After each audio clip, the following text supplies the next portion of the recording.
नमस्कार।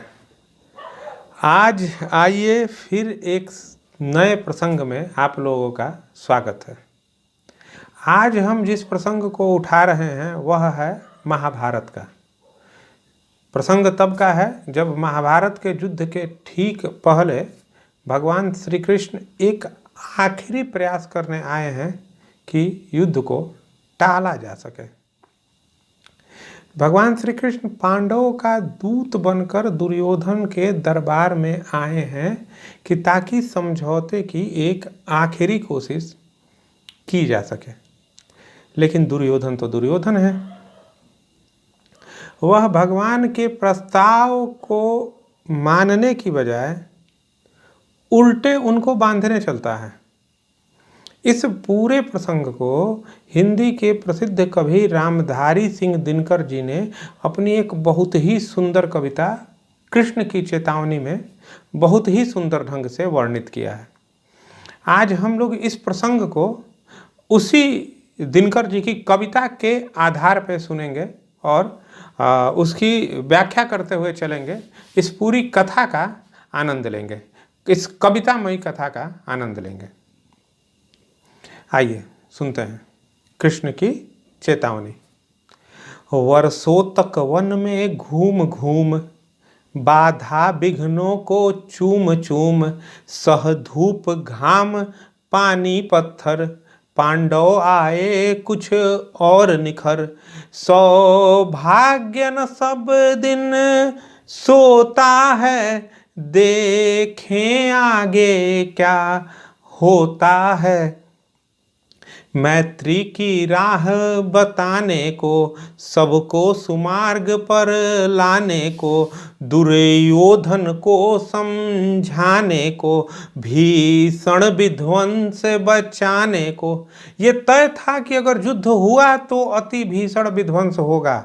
उसी विध्वंस को बचाने के लिए भगवान श्री कृष्ण दूत बनकर आते हैं। भीषण विध्वंस बचाने को भगवान हस्तिनापुर आए पांडव का संदेशा लाए। दो न्याय अगर तो आधा दो। पांडु और धृतराष्ट्र मतलब पांडवों के पिता और कौरवों के पिता भाई थे। मतलब कि राज्य पर पांडवों और कौरवों का आधा आधा अधिकार हुआ न्याय संगत रूप से। कृष्ण यही कह रहे हैं कि दो न्याय अगर तो आधा दो, कि अगर तुमको न्यायपूर्वक बंटवारा करना है तो आधा राज्य दे दो।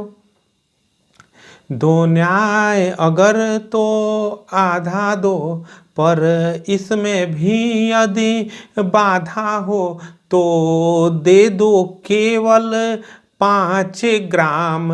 रखो अपनी धरती तमाम हम वहीं खुशी से खाएंगे परिजन पर असीना उठाएंगे। मतलब कि पांडवों का संदेश है कि भाई न्याय करना हो तो आधा तो राज्य दे दो, अगर नहीं देना चाहते हो तो बस 5 भाई हैं हम लोग, 5 गांव दे दो, उसी से जो होगा हम लोग खाएंगे जीवन बिताएंगे। ये खुशी हमारे पास रहेगी कि हमने अपने ही परिजनों पर बंधु बांधवों पर हथियार नहीं उठाया। दुर्योधन वह भी दे न सका आशीष समाज की ले न सका।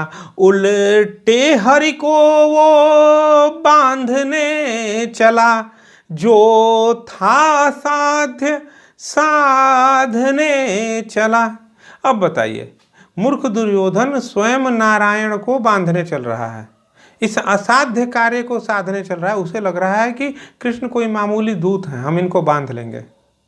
इस दुर्योधन वह भी दे न सका आशीष समाज की ले न सका। उल्टे हरि को बांधने चला जो था असाध्य साधने चला। जब नास मनुज पर छाता है पहले विवेक कमर जाता है। अब देखिए हरि ने क्या किया। जब दुर्योधन हरि को बांधने चला तो हरि ने क्या किया? हरि ने भीषण हुंकार किया, अपना स्वरूप विस्तार किया। डगमग डगमग दिग्गज डोले, भगवान कुपित होकर बोले। जंजीर बढ़ाब साध मुझे, हाँ हाँ दुर्योधन बांध मुझे। यह देख गगन मुझ में लय है, यह देख पवन मुझ में लय है। मुझ में विलीन झंकार सकल, मुझ में लय है संसार सकल। अमरत्व फूलता है मुझ में, संघार झूलता है मुझ में। उदयाचल मेरा दीप्त भाल। देखिए, एक चीज, बड़ी सुंदर सी चीज है भगवान श्री कृष्ण के बारे में, कि भगवान श्री कृष्ण ने अपने पूरे जीवन काल में कम से कम 2-3 मौके ऐसे आए हैं जहां स्वीकार कर लिया है कि हाँ, मैं ही ईश्वर हूं। खुल के स्वीकार किया है, कोई लाग लपेट नहीं, कोई छिपाव नहीं। अवसर वैसा आया है जहां उन्हें लगता है कि बताना पड़ेगा, उन्होंने खुल के बताया है। ऐसा कुछ नहीं कि मैं ईश्वर का अवतार हूं, ईश्वर का रूप हूं, ईश्वर का अंश हूं या व्हाटएवर। जो भी है खुल के स्वीकार किया है।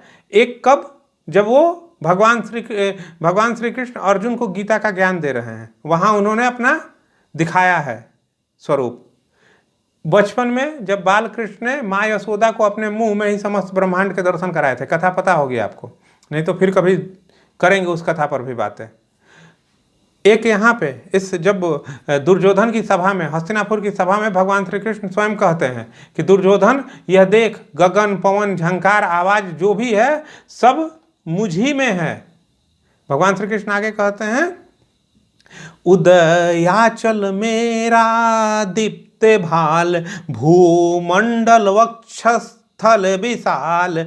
भुज परिधि बंधे को घेरे हैं, मैं नाक मेरु पग मेरे हैं। दीप तेजो ग्रह नक्षत्र निकर, सब है मेरे मुख के अंदर। भाव समझिए, कभी बाल कृष्ण ने माँ यशोदा को अपने ही मुख के अंदर समस्त ब्रह्मांड के दर्शन कराए थे।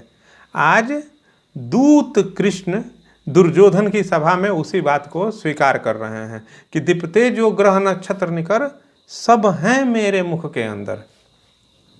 भगवान श्री कृष्ण आगे क्या कह रहे हैं, दृग हो तो दृश्य अकांड देख। दृग मतलब आंख। कह रहे हैं कि अरे मूर्ख, आंख है तो देख। दृग हो तो दृश्य कांड देख, मुझ में सारा ब्रह्मांड देख।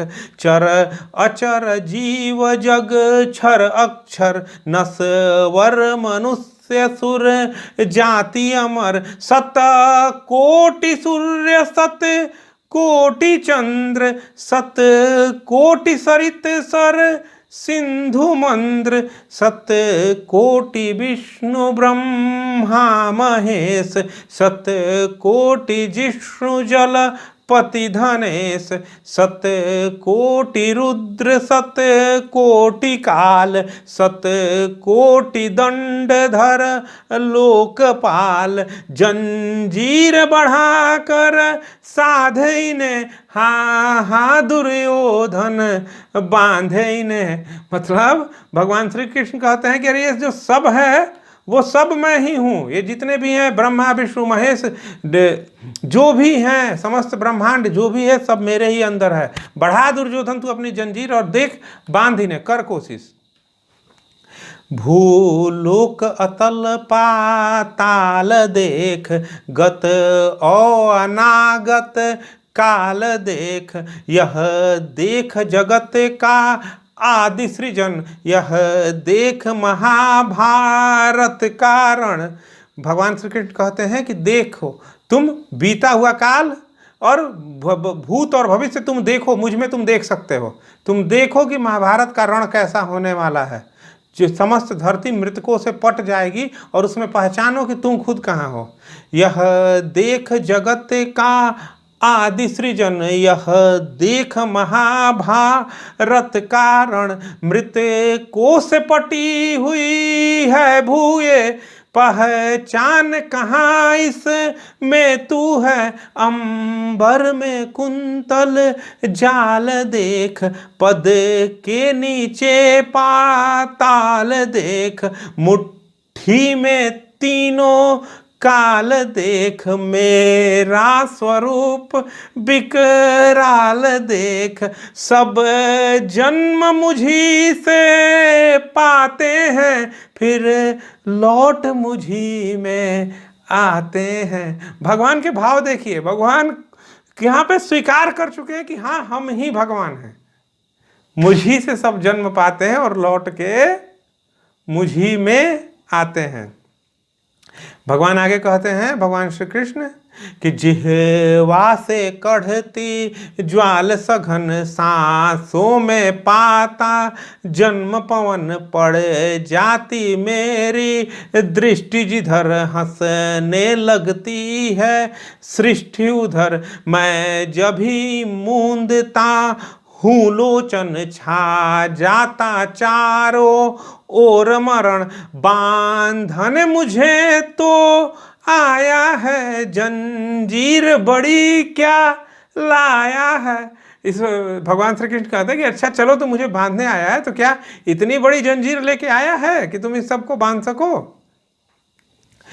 यदि मुझे बांधना चाहे मन, पहले तो बांध अनंत गगन, सोने को साध न सकता है, वह मुझे बांध कब सकता है। भगवान श्री कृष्ण ने अपने स्वरूप का वर्णन करने के बाद फिर से वापस मुद्दे पे लौटते हैं, विषय पे लौटते हैं कि दुर्योधन, मैंने तुम्हारे लिए एक मैत्री का संदेश लाया था कि जिसे पूरे राज्य का, पूरी जनता का, पूरी मानवता का कल्याण होता। यह भीषण युद्ध जो मानवता का विनाश करने का क्षमता रखता है वह टल जाता। लेकिन तुम तो दुर्योधन हो, तुमने हित वचन कहाँ माना। हित वचन नहीं तूने माना, मैत्री का मूल्य न पहचाना, तो ले मैं भी अब जाता हूँ, अंतिम संकल्प सुनाता हूँ, याचना नहीं अब रण होगा। सीधी बात उतरते हैं भगवान श्री कृष्ण कि अब मांग नहीं होगा, हमने जो प्रस्ताव देना था वो दे दिया, तुमने नहीं स्वीकारा, अब याचना नहीं होगा, अब रण होगा। याचना नहीं अब रण होगा, जीवन जया की मरण होगा, टकराएंगे नक्षत्र निखर, बरसेगी भू पर वहनी प्रखर, फण शेष नाग का डोलेगा, विकराल काल मुंह खोलेगा। भगवान श्री कृष्ण अब युद्ध का वर्णन कर रहे हैं कि जो युद्ध होगा वो क्या होगा। दुर्योधन रण ऐसा होगा फिर कभी नहीं जैसा होगा, भाई पर भाई टूटेंगे, विष बाण बूंद से छूटेंगे, वायस श्रृगाल सुख लूटेंगे, सौभाग्य मनुज के फूटेंगे, आखिर तू भूसाई होगा। दुर्योधन तू भी नहीं बचेगा, आखिर में तू भी जमीन पर गिरेगा, तुम्हारी भी मृत्यु होगी, तू भी जमीन पर गिरेगा, आखिर तू भूसा ही होगा, हिंसा का पर्दा ही होगा। थी सभा सन्न, सब लोग डरे। भगवान श्री कृष्ण का वो रूप का वर्णन और आने वाले युद्ध का वर्णन, ये सुन के सभा पर क्या असर था। थी सभा सन्न, सब लोग डरे, चुप थे या थे बेहोश पड़े, केवल दो नर ना घाते थे, धृतराष्ट्र विदुर सुख पाते थे, कर जोर खड़े प्रमुदित निर्भय, दोनों पुकारते थे जय जय, दोनों पुकारते थे जय जय। इस प्रकार भगवान श्री कृष्ण ने दुर्योधन को अंतिम चेतावनी दी कि दुर्योधन ये होने वाला है। लेकिन दुर्योधन तो दुर्योधन है, कहाँ मानेगा। युद्ध हुआ महाभारत का, और फिर जो हुआ वो सब आपको पता ही है। कैसे गीता का ज्ञान भगवान श्री कृष्ण को युद्ध भूमि में देना पड़ा, कैसे महात्मा, बड़े बड़े महात्मा, बड़े बड़े योद्धा, और किस तरह से युद्ध आगे बढ़ा। कई तरह के प्रसंग हैं, कभी उन प्रसंगों की चर्चा करते हैं। आज के लिए हम लोग यहीं अपनी वार्ता को रोकते हैं। अगले वीडियो तक के लिए नमस्कार। फिर मिलेंगे अगले वीडियो में। और अगर आप अगले वीडियो को देखना चाहते हैं तो आप इस चैनल को सब्सक्राइब कर सकते हैं, वीडियो को लाइक शेयर कर सकते हैं। फिर से मुलाकात होगी जल्दी ही, तब तक के लिए नमस्कार।